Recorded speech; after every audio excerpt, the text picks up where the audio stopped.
Hey guys, I'm Eric. I'm Grace. We're the Wandering Ravens. And today we are going to take you on a little walking tour of the village here in England where we've been staying for the past month. We haven't done a vlog like this in a long time, but we're just going to take you with us and walk around and see what there is to see. We live in a pretty small village. I think we've heard it's less than 1,000 people, so it shouldn't take us long to get around the whole thing. I love all of the brick here. That's something we noticed right away because where we come from in Washington, there's not a lot of brick houses. Because we do get earthquakes in Washington a little bit, we just don't build with brick that often. So coming here to a place that has like tons of brick buildings, tons of brick walls and houses, it's really nice. Now we're on the main street, and a lot of these houses, like you can see this house here and then this house here, these are Tudor houses, however you say that. Very old, mixed in with a bunch of Georgian places as well, and a couple of Victorian homes. Our favorite house is right here, or at least it's my favorite house. It is actually the oldest house in our town. It was built in the 1300s. What year? 1390, I believe. 1390, yeah. That's crazy. Oh yeah.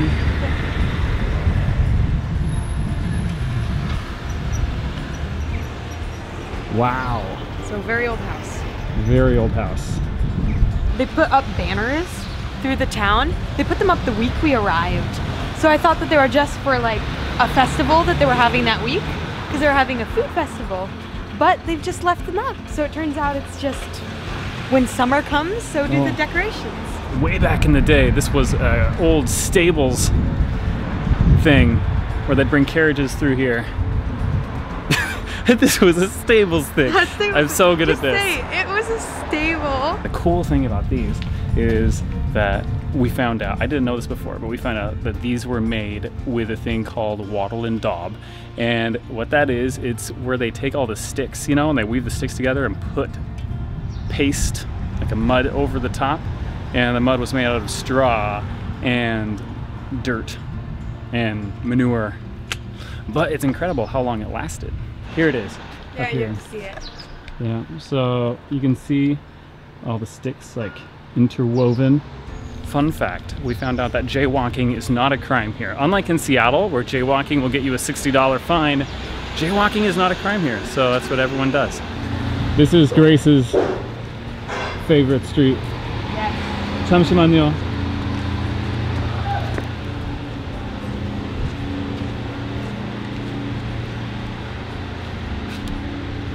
Wow.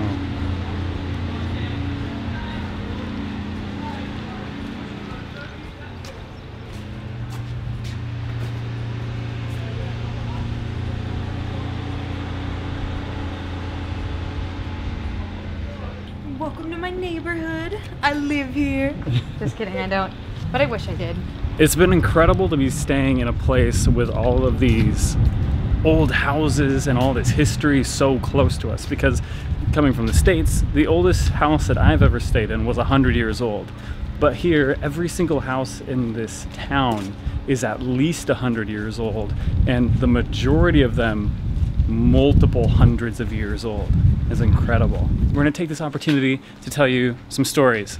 So the first story is just that we have been so blown away by how friendly and kind and open and warm everyone in this town has been, right? Yeah, because that's not really the typical portrayal of, like, I don't know, how in America how we think of English people is not typically like super warm and welcoming and friendly and just like, we think more like it's the stiff upper lip stereotype that we use. People always say like, oh, you know, British people are a lot more like serious and reserved and stuff like that, but everyone here has been so kind, just like welcoming us into the community, helping us out, being like, oh, go to this event, or if you want to meet people, go to that event, or like come over and visit us at our house. It's been mind-blowing how welcoming everyone in this community has been. We can go in there. Should we go in?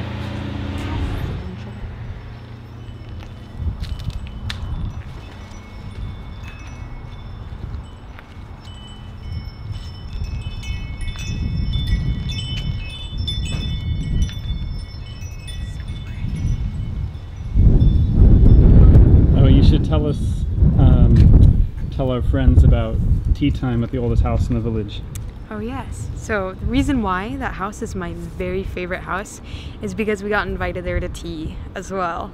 And so we've been curious about it since we arrived because it is the oldest house in the village and it's something that everyone knows.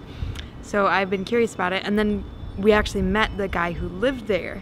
We didn't know that he lived there, but then he was like, oh, by the way, I live in the oldest house in the village. And so he invited us over to tea one day, and we got to go and have tea in his home and look around, and it's so beautiful, and just, yeah, it was an amazing feeling to be inside of a house that old, and just everything about the whole experience was extremely English. We had tea, he was rolling cigarettes, and he had a beautiful dog that's like an English dog. It was so gorgeous, and the most beautiful garden. So his dog's just like laying there with all of it's like a setter, so it has flowing hair, just like this regal dog in this beautiful garden in this super old house. It was lovely. This has been a beautiful little garden, but we need to show you the church.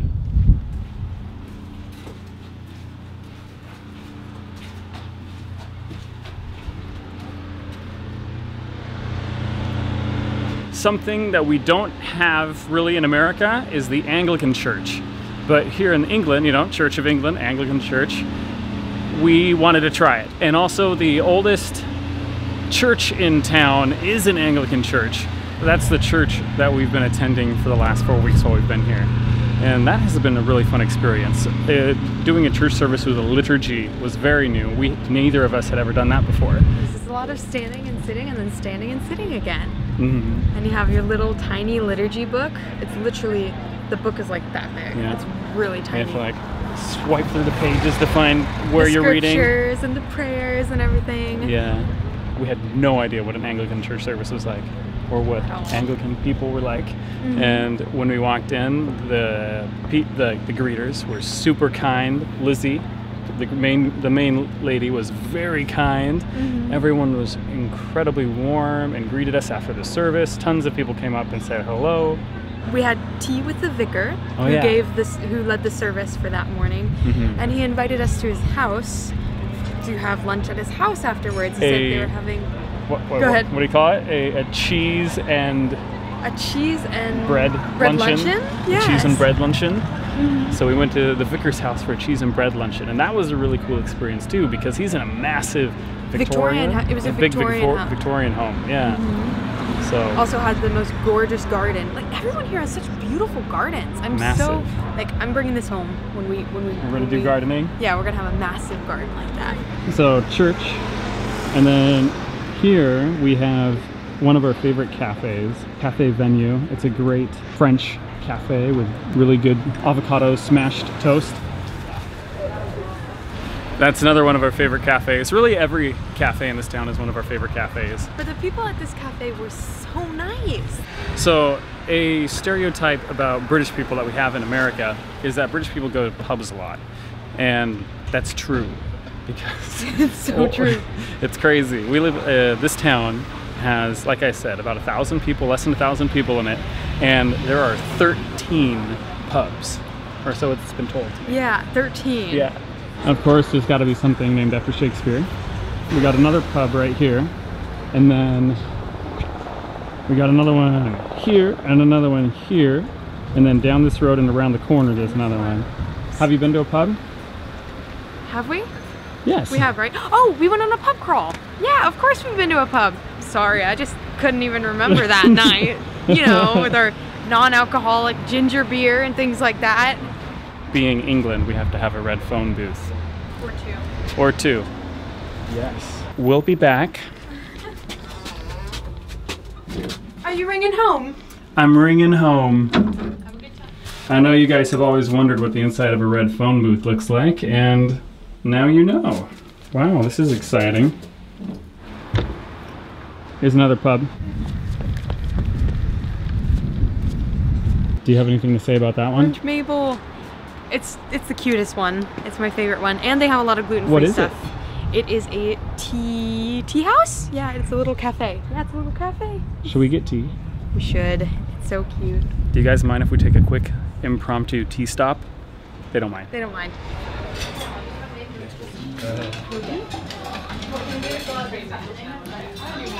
Here? Okay. Thank you. I'm gonna get the girly gray because it's black tea and it has rose and slivers of dried citrus. Wow, that sounds very good. exciting. Here you go. I'm just gonna get a coffee. I will have a pot of your girly gray tea. Girly grey, yes. certainly. And I'll just do one of the filtered coffees with a top up. Coffee, certainly.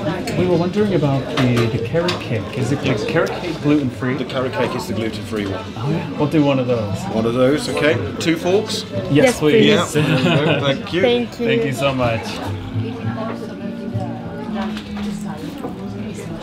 Smells positively royal. Cheers. Oh yeah, cheers. Let's see. Let's see. I've not had carrot cake in a very long time. That's really good. Mashy soya. Gosh, what happened to the cake? It's just. I only had one bite. I had 3. You liar. I wanted to give you guys some observations about what the dining experience is like in England compared to the States.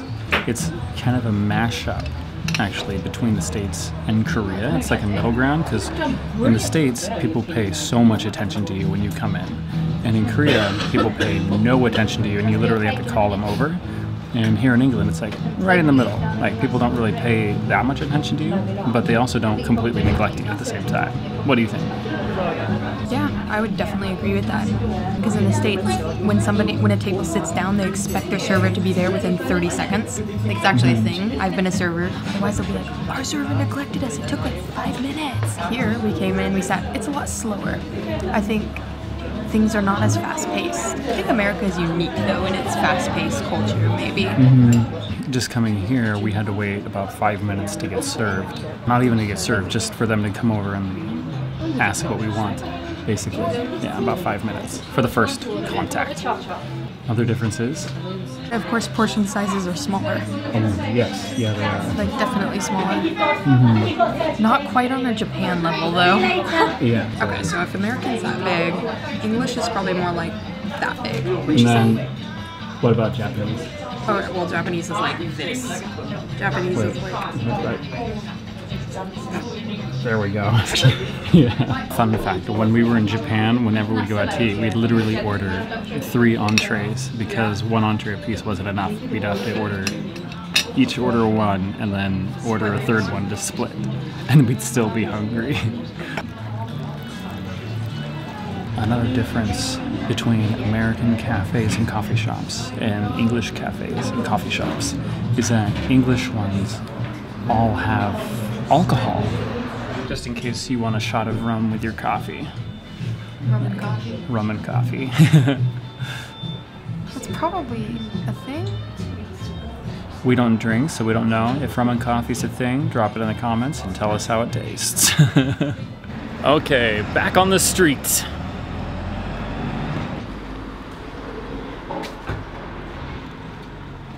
The first weekend that we were here in town, there was this massive street market and they closed everything off for food vendors and stuff like that. And one of the things that we were able to do while we were there was take a tour of the church tower. And so we were able to go up, way up in here, and we met a guy called Jeff who gave us this great tour. And it turned out that when we were on the tour, Jeff was like, hey, you know, we're actually playing tomorrow, and since you guys are in town, why don't you come back and watch us practice? And we thought, that'd be so cool. Let's go watch a bell ringers practice, because prior to this tour, we actually had no idea that there were still literal bell ringers in these towers, right? Yeah. It's so bright here. It was so bright. So we went back the next day. One of the other bell ringers was like, hey, we do bell ringing practices every Thursday. Why don't you guys come back on Thursday and maybe you'll get to pull some of the ropes?